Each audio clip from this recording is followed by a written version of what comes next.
ba nangyayari na ikaw ay ipinanganak na parang may dagok na no, ng tadhana o ng buhay, pero ikaw ay lumaki na normal ang pag-iisip, positibo ang pananaw, at maraming nagmamahal? O ayan, bata ka pa lang, ganyan ka na ba? Talaga ba? Oh, yes po. Oo. Inborn na po talaga. Oh, so ano ang dynamics nyo sa bahay? Kasi syempre nagsisimula sa bahay yon, ano? So ano ba ang naibigay sa iyo ng iyong mga kapatid at magulang na ikaw ay lumalaki noon na may kumpiyansa sa sarili? Actually, inaalalayan po nila ako ng, lalabas po kami magkakapatid. Gagala po kapag may gusto kami pupuntahan. And papasok sa school, ganun inalalayan ako na naka-wheelchair po ako that time, Ate Kuring. And kapag sumasamba po, ayun po. Ayun. Okay, so kumbaga parang normal din ang turing nila Yes, sa'yo. normal po. Parang wala lang nangyari. Parang kompleto pa rin. Okay, pero ano ang paliwanag sa'yo ng nanay mo? Kung bakit ganon? Hindi ka ba nagtatanong sa kanya? Like nung teenager ka na? Actually, nung teenager po ako, Ate Kurig, tinanong ko na po kay Mama, Ma, bakit iba ako sa mga magkakapatid or sa mga kapatid ko? Oo. Bakit ganito po? Ganito. Napapatanong ako ng twice po, sabi niya.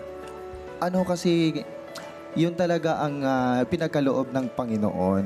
Kaya wala tayong magagawa. At alam naman natin na may purpose ang Panginoon kung bakit ipinanganak ang ganito. Ang importante, tanggap kita. Ayun. Nakakatuwa naman. Pero hindi lang siya, tanggap ka ng lahat. Tanggap po ako ng lahat po. Eh sa eskwelahan? Ayun, tanggap ako. Pero may mga pa rin, na-encounter pa rin na Bullying. bullying. Oo. Yes, hindi yan nawawala, Ate Kuring. Kasi kung para sa akin, ang bullying is kakambal na po yan sa ating buhay.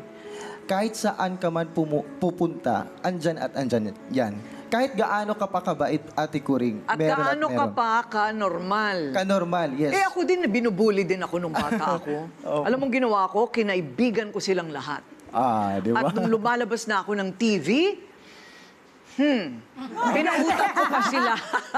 Pinautang ko pa sila. Oh, biglang pumila, pautang naman, Kuring. Oh, ayan. Okay, so ikaw ngayon ay content creator. Kailan mo sinimulan yan? Nag-start po ako as a content creator way back 2019 po, Ate Kuring. Pero una akong sumikat po is sa TikTok po talaga. Ayan, actually, that was during pandemic po yun, Ate Kuring. Anong ginawa mo? Anong sinubukan mong gawin? First content na ginawa ko po sa TikTok is sayaw. Kasi yun yung mga pumapatok eh. Yun yung nagba-viral po. Kasi ang sayaw po kasi para sa lahat ng mga followers ko po, isang malaking hatak po sa kanila. Kasi lakas maka-good vibes po, Ate Kuring. Alam niyo po yun. Yung parang mawawala agad yung nila, yung problema, yung lungkot, ganun po. Oo. Yes po. Pero mahilig ka na talaga.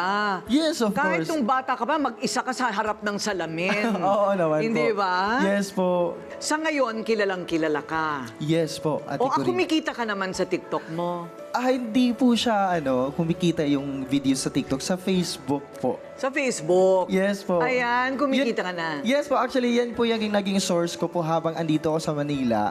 Yan po yung talagang kinakapitan ko for my family needs.